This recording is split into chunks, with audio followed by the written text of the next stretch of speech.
All right, guys, before we dive into today's video, I wanted to talk to you about our MLB dashboard that is over on GuyBostonSports.com. We have added a few things recently that have made it just taken it to another level, I should say. Over here on the right, you'll see our pitch mix rating, which rates a batter's performance against specific pitches based on how often you'll see the opposing starting pitcher throw those pitches. And we have now added the bullpens for teams and the recent pitches that they've thrown, so we know if a bullpen is taxed or not. In order to get access to this dashboard, it is super simple. Head over to GuyBostonSports.com, head to the members area, sign up today. If you're logged in, you can click MLB dashboard, and boom, it is going to open up right there. You can get each and every game broken out in a visual format for you each and every day. So I wanted to talk to you about some of the new additions there. Guys, go ahead and check it out. Again, that'll be on GuyBostonSports.com. Just head to the members area. This is a great starting place for your research each and every day. Go ahead and check it out. All right, YouTube, how you doing? Welcome back to the channel. I tell you guys I'm a dummy all the time. They don't suck. They've just been sucking. Get them down to -3,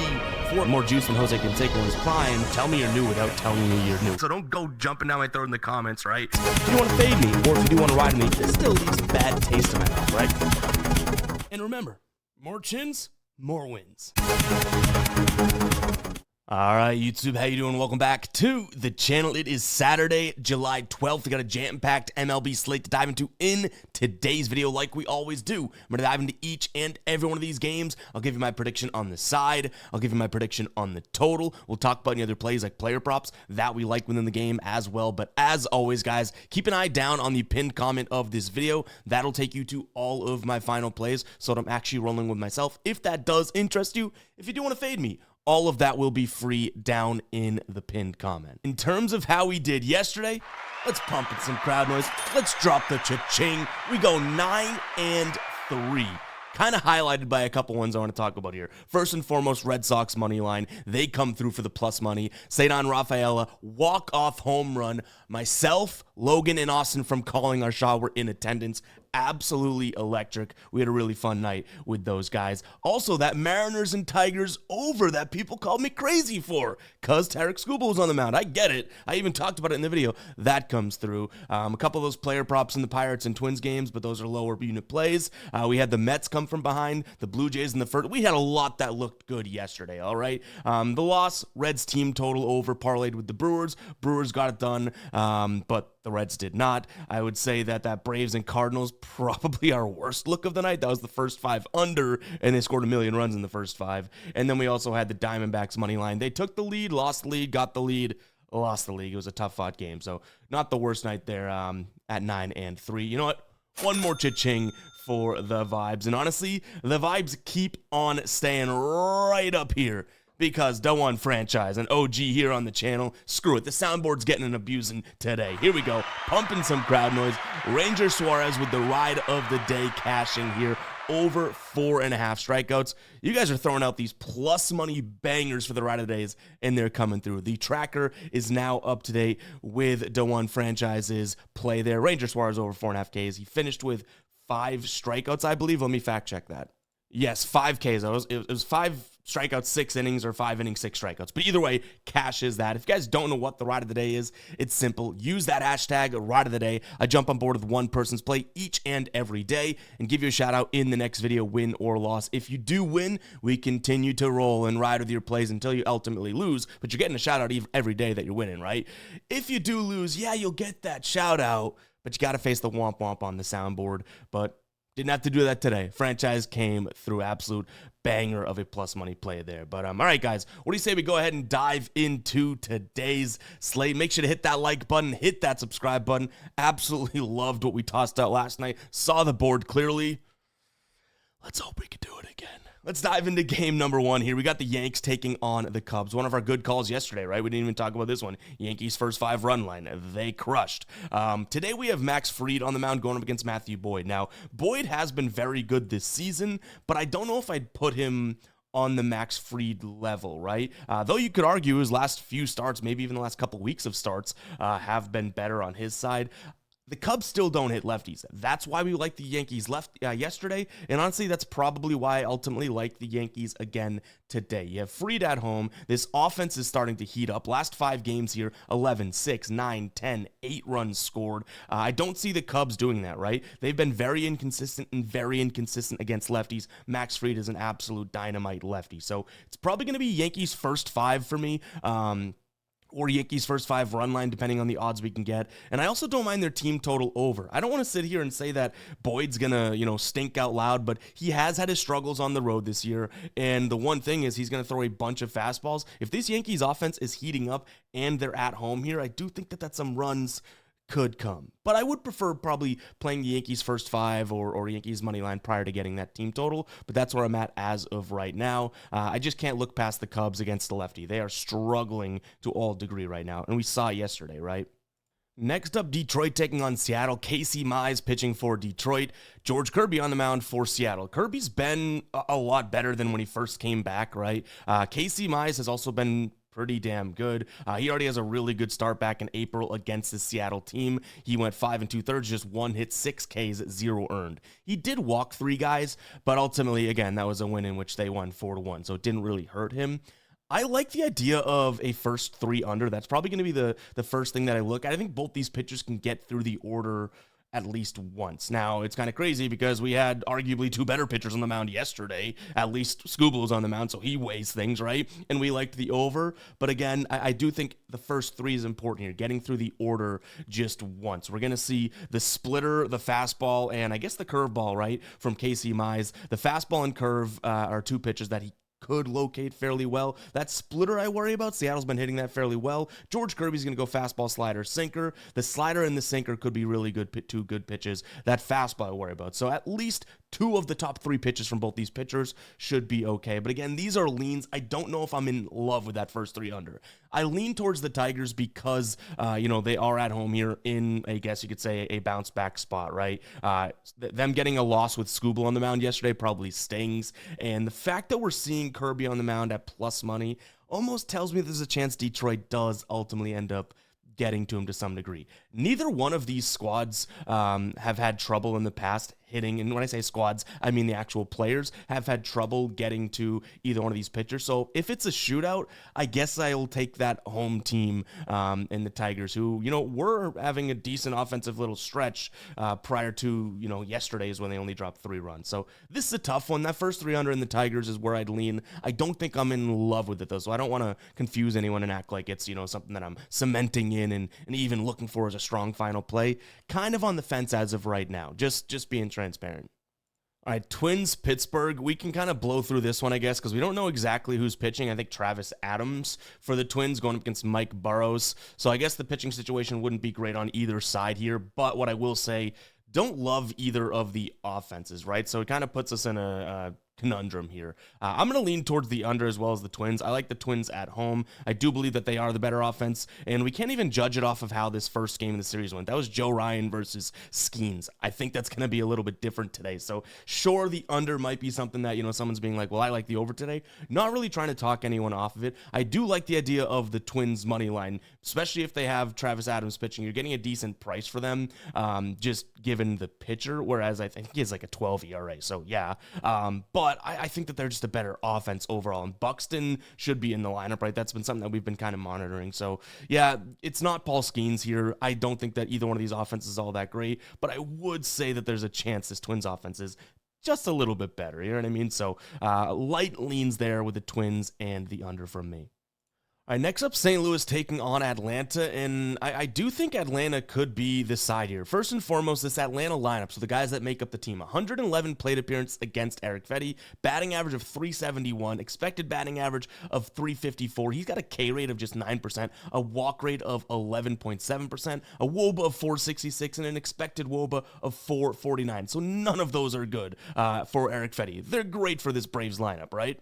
The one concern we have here is the pitcher on the mound for the Braves, Nathan Wiles, who's only made 1 appearance so far this season, 1 inning back in April, and he got hit, right? He allowed, I think, 3 earned runs through that 1 inning, so his ERA is 27. That's what I'm worried about, but I do still think for the plus money, we could see this Braves team get some, right? So I'm going to lean towards the Braves. Maybe the smarter play, if we can get through this dumb noggin, would just be taking a peek at Braves team total over, so we can isolate the idea that the Braves should be able to hit Fetty, right? Especially using our dashboard. Now, some of this is going to look clunky because we're still waiting on the starting pitcher to be, official for Atlanta, so we are going to see some blanks on the dashboard here, including St. Louis's lineup as well as the pitcher, right? But we can just focus on Fetty. He's going to go cutter, sinker, slider, or cutter, sinker, slider. Look at this. The only 3 green pitches that we're seeing from Atlanta: cutter, splitter, sinker, and the slider's not good, but I should say the cutter and the sinker. 2 of the top 3 pitches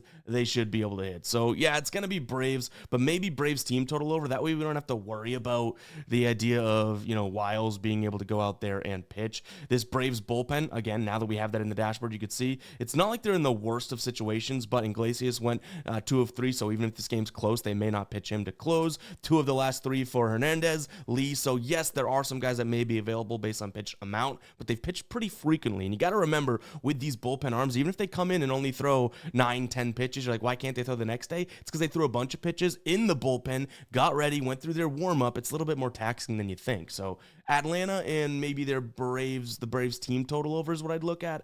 But it's going to come down to whether or not we want to get the plus money and take the risk with the starting pitcher, or just look at the Braves to try and hit Fetty for probably a little bit more juice. So keep an eye on the final plays. There's definitely a chance that is one of the final plays. Hey guys, real quick, before we do move on with the rest of the games, I want to talk to you about Underdog. They have a cool thing going on right now. If you sign up today as a new customer, first and foremost, you can get up to $1,000 in a deposit bonus, so that's great, right? But they're also doing a random gimme pick in the MLB, so you will get a random player. Usually it's going to be a pitcher and their outs line, or just, one strikeout for some of these really, really good guys, and you can add that into your entry, and obviously it's going to boost the payout. So if you do like player props, check out Underdog, guys. This interface is so great, whether you're on the computer, tablet, or phone. It's super, super simple. I tell people that all the time, and they're like, I don't want to learn something new. You head in there, and it's almost intuitive as to how it works. You pick more or less based on player set projections. The more you get correct in your entry, the more you get paid out. It's super fun, super quick, and another way to get some action in on the games and have some fun. So go check out Underdog, guys. Again, that link will be down below in the description, as well as the pinned comment. You'll get this surprise random MLB player gimme pick. Really cool stuff they're doing over there. A lot of promos as well. So go ahead and check it out. Again, description and pinned comment. That is where you will find the link. Let's jump back into these games. All right, moving on, we got San Francisco taking on the Dodgers, and I'm going to lean towards the Dodgers as well as the over in this spot. So we have Shohei Ohtani starting the game, but he's probably only going to give us a couple innings, right? Then we have Emmett Sheehan coming in. I think both these guys, Ohtani to Sheehan, could still pitch well against the San Francisco team. Yes, they scored a bunch of runs yesterday and ended up winning, but I still don't necessarily love their offensive consistency. And at some point, the Dodgers turned things around, and they did score 7 runs yesterday, even though it was in a loss. If they get to Landon Rupp, who's on the other side, this could be ugly, right? He already has a start now. I'll give the credit that this was right before he started to pitch well. He has like 4 good starts in a row. This is his 5th most recent start that I'm about to list. 1 2/3 pitched, 4 hits, 1 home run, 4 walks, 0 strikeouts, 6 earned runs. So this Dodgers team already tattooed him. That could be a bad sign, right? He's a young kid, obviously has potential, but might not be in the best situation here. Whereas Ohtani can go 2 innings, pitch really, really well as he has been. You hand it off to Emmett Sheehan. Hopefully that's going to be the case as well. He's going to throw the slider. San Francisco doesn't hit that. The fastball, they're kind of middle of the pack there. So it's going to be Dodgers, but the over, I think, maybe a Dodgers team total over, right? Because I'm not making the biggest of cases here for the idea of, San Francisco hit the ball. So I'm going to go over 8/LA team total over. We'll add that there as well so you guys could see that, right? So Dodgers or their team total over, or just the over in general. And it's really based on Landon Rupp. That's why I think that I switched that thing to the LA team total over, because it's not like I'm trying to fade Sheehan or Shohei. And it's not like Sheehan's all that tremendous, but he has been pretty good, as has Shohei. All right, moving on, we got Baltimore taking on Miami. Trevor Rogers on the bump going up against Jansen Junk. I've actually liked when I've watched Jansen Junk this year. He looks okay. I mean, he's coming off of a good start against Cincinnati. Before that, I guess pretty mediocre. But Trevor Rogers is his opponent today pitching for Baltimore, and he's been really good. And it's very important to note that this is a lefty going up against Miami. they have not hit lefties all that well. He's going to throw the fastball, sinker, and slider. Miami does hit the slider well, I'll give you that, but the sinker, 24th in the league in the last 30 days in terms of runs above average per 100 sinkers seen. Say that 10 times quick. And then the fastball that he's going to throw 53% of the time. And he gets some swing and miss on it too, but they're just ranked 19th. So I don't think Miami's offense is totally poised for this. Baltimore's bullpen, they only pitched a couple guys yesterday, but a decent amount of pitches thrown the day before because they had that doubleheader in the bullpen. So it's either Baltimore or Baltimore first five run line, meaning minus 0.5 in the first five, or we could just try to say, okay, go out there and pitch well, both Baltimore and hopefully their bullpen, but there's a lot of righties in that bullpen. I think they only have a couple lefties, but I like the Marlins team total under as well, I guess. Yesterday's game, it was 5-2. We would take that again today, right? 5-2 would be a cash of the Orioles money line, as well as that team total under. In terms of odds that you can snag right now, let me get the updated odds here. For team total is what I mean. Marlins runs right now under 4.5 for minus 145 or under 3.5 for plus 120. I don't necessarily mind it. Again, when they go up against lefties so far this season, it's been pretty damn good. 68% of their games against lefties, they've cashed the under. 60% at home, on the road against lefties. So hopefully this bullpen can do all right, and hopefully we can see, Trevor Rogers continue to do what he's been doing in the first, 5-6 innings of the game. He's been looking really good. All right, Red Sox taking on Tampa Bay. Again, watching Rafael hit that walk-off. That was my first in-person witness walk-off last night. Absolutely electric. He pimped the hell out of it too, which is so cool. For the first 3 seconds, he's walking down the first baseline, watching it sail over the monster. Today, I think will be a little bit different. I don't know if we're going to expect as many home runs and whatnot. Garrett Crochet, Shane Baz on the mound. Crochet, I kind of want to back to some degree in this first five. In terms of him pitching, they've won the first 5 innings in 1, 2, 3, 4, 5, 6, 7 straight starts. Now, a lot of those came on the road. I think it was 5 of the 7, so that's worth noting. But either way, I am also looking at the first 3 and first 5 under because I don't really want to sit here and ignore that Shane Baz is a very good pitcher. Now, he didn't look all that great against the Red Sox in June. I think that was his 5th most recent start, something like that.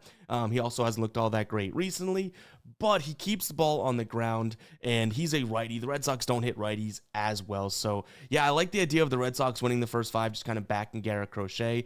But I will admit, I think that Baz could pitch fairly well here. So I like the first 3 and first 5 under, and that might even be what we're looking at, right? Because even if we do take the Red Sox minus the 0.5 in the first 5, it really is a backing of Crochet. So I don't know if we can go wrong in a sense, right, taking the first 5 or first 3 under, because then we're still including the backing of Crochet. So, yeah, that's probably ultimately what we're going to look at. That's going to be under 2.5 in the first 3 and under 4.5 in the first 5. And I think I'm willing to pay a little juice for those. They might be, combined our biggest position on the day. Because, again, Baz, Crochet, I think could be a good spot. Garrett Crochet goes without saying, but even Shane Baz, who actually has a decent amount of plate appearances against this current Red Sox lineup, 23.4% K rate, 7% walk rate, an expected batting average against down at 193, launch angle of 11%, expected slugging 278, and an expected WOBA 258. Those look pretty damn good, right? So Crochet, go do your job, and Baz, get out of this little rut you've been in, and I think we're cruising here. All right, this one is tough. I mean, you have the Reds. I would say maybe first 5 minus 0.5 is what I'd like, but you have the Reds coming off of a terrible performance yesterday. You also have Bradley Blaylock on the mound, so I don't really want to do too much investigating with him. It's Brady Singer, Blaylock. Don't really love the spot here, but obviously I do think that there's a potential for the Reds to bounce back because they lost yesterday. So we'll take a peek here, I guess, at the Reds' first 5 and their team total over. But they burned us yesterday, right? We had them over 3.5 runs, and that was parlayed with the Brewers, who scored 8 runs over their 3.5. Cincinnati, tough look there, especially against Colorado. So that's the spot that I'm leaning in. But to me, you're still not really getting much value. This is a Reds team that I don't know if deserves to be minus 300 favorites over the Rockies, as crazy as it is to say out loud. That offense is far too inconsistent right now. Really it is. Chicago White Sox, Cleveland Guardians doubleheader yesterday. Cleveland took game number 1, and the White Sox took game number 2, which is kind of how we saw things going, right? I said just follow the plus money. You could take the White Sox both times, and boom, you would have made a little bit of profit. That doubleheader strategy ain't all that bad as long as it's not a big lopsided matchup, right? But no doubleheader today to talk about. We have Sean Burke on the mound, who I don't think has been all that bad. I mean, he has some good numbers to some degree. Luckily for him, he is going up against this Cleveland offense that I really have no faith in as of right now. So I think Sean Burke can be serviceable. Tanner Bybee's on the other side of things, and Tanner Bybee going up against Houston, Chicago, the Cubs, Toronto, Seattle in 4 of his last 5 starts. This guy's been waiting for a breather. You know what I mean? And I think the White Sox can give him that. So I think both pitchers come out and perform pretty well today. I would still look at the White Sox just because of the plus 135 number, but I honestly considering a final play of that first 5 under 4.5.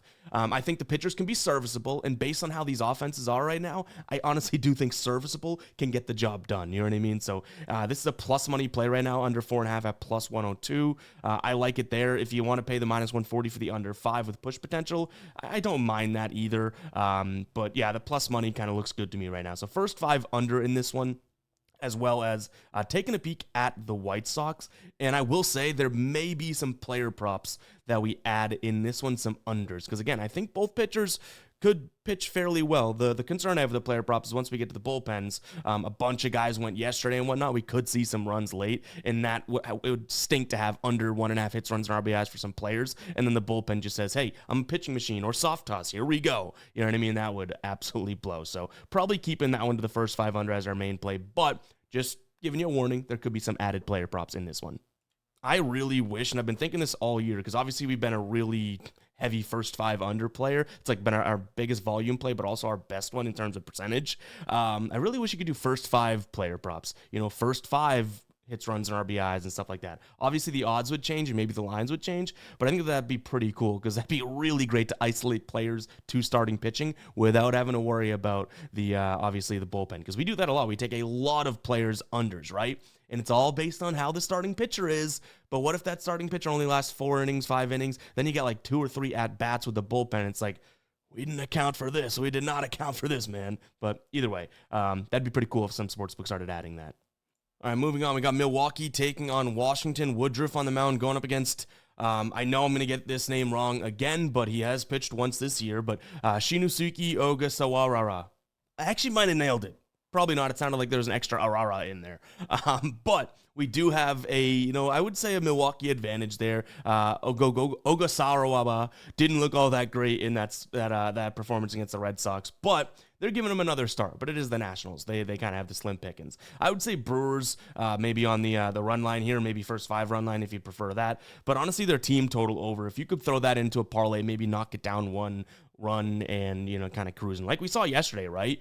Even they changed their starting pitching around, but we liked them to score runs. Didn't really matter that they ended up changing to who they ended up pitching, Hall or something to open up the game. So either way, it's going to be a Brewers offense kind of look for me. It's dependent on if we can kind of find something that we do have some value with that we can throw into a parlay with it. If not, I'm not trying to force this because, though I don't know too much about this pitcher, I just know his numbers from this year. He didn't even look all that great in AAA, right? He only had, I think, 3 starts, but like a 4.8 something ERA, 1.33 whip. But he's in the bigs for a reason. Maybe not for the reasons we'd like. Some guys come up because of injuries. Some guys come up because of skill. This is because T-Dub, Trevor Williams, is injured. So, I just don't know what to make of him. So, just being honest there, don't know too much about the guy. But I also don't love the idea of Woodruff, right? So, that's why we'd kind of consider Milwaukee's offense and not them fully on the run line or first 5 run line. Like, it'd be offensively speaking, if anything. All right, Kansas City taking on the Mets. Mets being one of our plays yesterday. They had the lead. They lost the lead. They come back and absolutely win it, right? We liked the idea of backing Senga. That didn't ultimately come, out to fruition. We did like his under, 4.5 hits. That came through, but, he only pitched, I think, 4 innings or 4 1/3, something like that. But either way, the Mets got it done offensively, not necessarily because we thought, I thought Senga was going to pitch really, really well, which, again, 4 hits through 4 innings, whatever. This one's a little bit different here. We have Frankie Montas on the mound. Don't really feel comfortable backing him. 2 starts in a row have been pretty damn bad. One was against the Yankees. All right, fine. Second one, though, was against, or the first one of the 2 was against Pittsburgh. They scored a bunch on him just through 4 innings. Kansas City has Michael Lorenzen off the mound, on the mound. He's coming off his best start of the year. 7 innings, just 2 hits, 7 K, 0 earned. So I do think that maybe he could hold the Royals in this one. I'd be looking for more than plus 108, though. You know what I mean? So it is going to be Royals for me in this one. But I have to take a peek at the over, too, because if this Mets offense is going to start coming into form, this is a run-scoring ballpark, especially you don't even need the home runs. Like this ballpark, you could score runs in just because of nice weather and hitting into the gaps and whatnot, right? In terms of the weather, we do have, wind blowing to right field, but it's going to be, 86 degrees, so kind of nice out there. So I think some runs can come in here. I did put specifically the over 9 because I could also see this not being like a crazy high scoring game, but it gets to something like 4-4 and someone needs to score that 9th run to win it, which ultimately would end up, pushing. So I think the push potential could be fairly important here in this one. So that's why we moved it down to 9 there. You could still get this for minus 121 right now as that 9, but you get plus 100 on the 9.5. So I think that run actually, or that half run, could be pretty important in this one. So give me the Royals and the over 9. But again, you can kind of see this going multiple ways. It's not my favorite spot on the board today. The Royals would have to be a little bit more plus money for me to pull the trigger, honestly. All right, San Diego taking on Philadelphia. Zach Wheeler on the bump for Philadelphia here. Going up against Yu Darvish. I am going to lean towards Philadelphia, but I got a couple of weird ways of doing it. So I like the Phillies on the money line. That's got a chance of being a final play. Yes, it's minus 150 right now over on ProfitX, but there's a lot of books offering this at minus 160, minus 165. So at least I feel rest assured that we're getting like 15 cents of value. But I don't mind it even at the really extreme price. Backing Zach Wheeler always sounds good to me. The guy's let up 2 runs in 17, 23, 28, Jesus, and 34 innings of work in his last 5 starts here. He has only let up 2 runs, 0.4 ERA. He's also coming off of a start against this Padres team, a couple starts back where he went 8 innings, 0 earned, 10 K. So hopefully that continues, right? Yu Darvish had his, debut, was it last week, right? And 3 2/3, 2 earned, 5 strikeouts, 3 walks. Nothing bad, but nothing great. So I expect the Phillies to win this game. The double result is where it gets a little interesting, right? If you guys don't know what double result is, it's essentially saying the Phillies will be winning after the first 5, winning, and then they also will win the game. So taking them first 5 run line, I guess, and full game money line as well. You kind of pair those together, right? So I kind of like the spot here again for the Phillies to be able to go out there and at least be, winning both first 5 and full game, just to get a nice plus money play, right? I think it's like plus 102.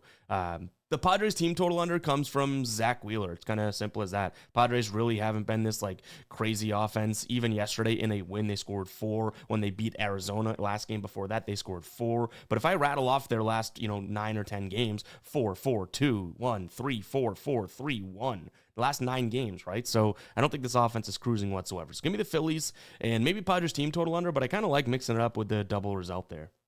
All right, Houston taking on Texas. We cashed the over in this game yesterday, but today we have Framber Valdez going up against Jacob deGrom. So I think we have 2 better pitchers here. Probably not going to get all that Sheldon. Look at that total down in 6.5. The one thing I will say is you can make an argument on either side here. If you want to follow the plus money for Texas, I get it, but I'm going to lean towards the Stros. Reason being, and you can even see via our dashboard, Astros at least hit righties well.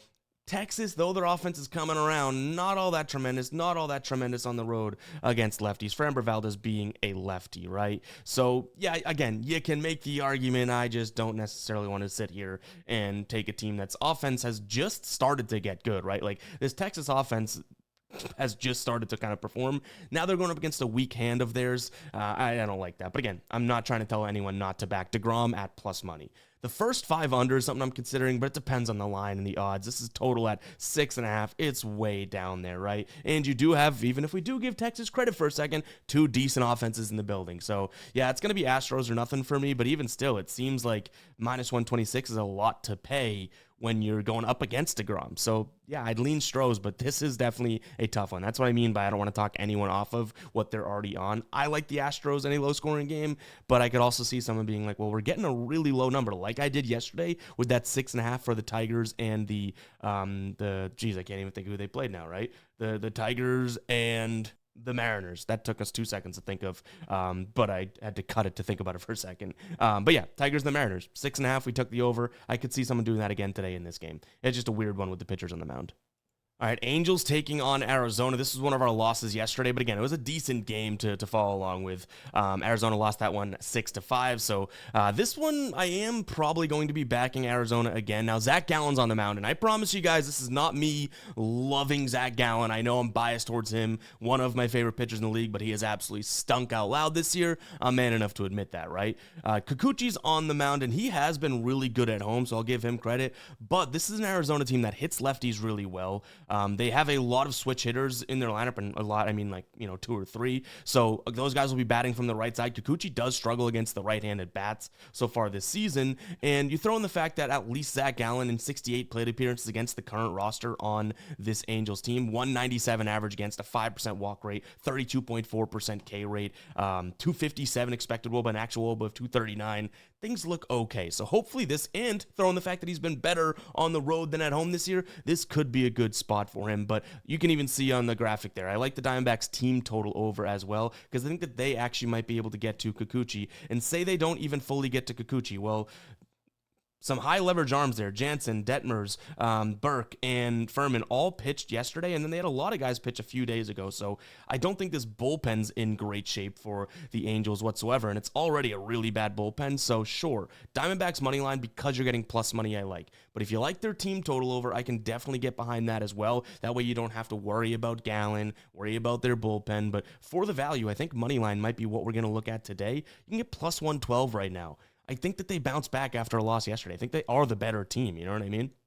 All right, last game of the slate, we got Jacob Lopez on the mound for the A's going up against Gausman here for the Jays. So I'm going to lean towards the Jays in the first 5. I do want to trust Gausman in this spot. But Lopez, I think he's been dealt a bad hand. I've seen him pitch fairly well. This Jays team did just hit him up, about a month and a half ago. So I like the Blue Jays in the first 5 to get to him, but I end up leaning towards the over as well, because I think the Jays score some runs. But if we look at the Jays bullpen, they pitched a lot of arms yesterday. And, this is an Athletics bullpen that, yeah, they might have some late inning advantage in terms of arms thrown, but they don't have a very good bullpen either. So we could see some runs late that kind of cost us if we were to take an under or anything like that. So I do lean Jays, maybe a slight lean to the over, but why don't we just keep riding with these Jays, right? We cashed the first 5 for them yesterday. It's going to be something that we end up looking at again today. But guys, it's going to wrap it up for today's show. Hopefully you guys did enjoy. Go ahead and comment 31 if you made it this far into the video.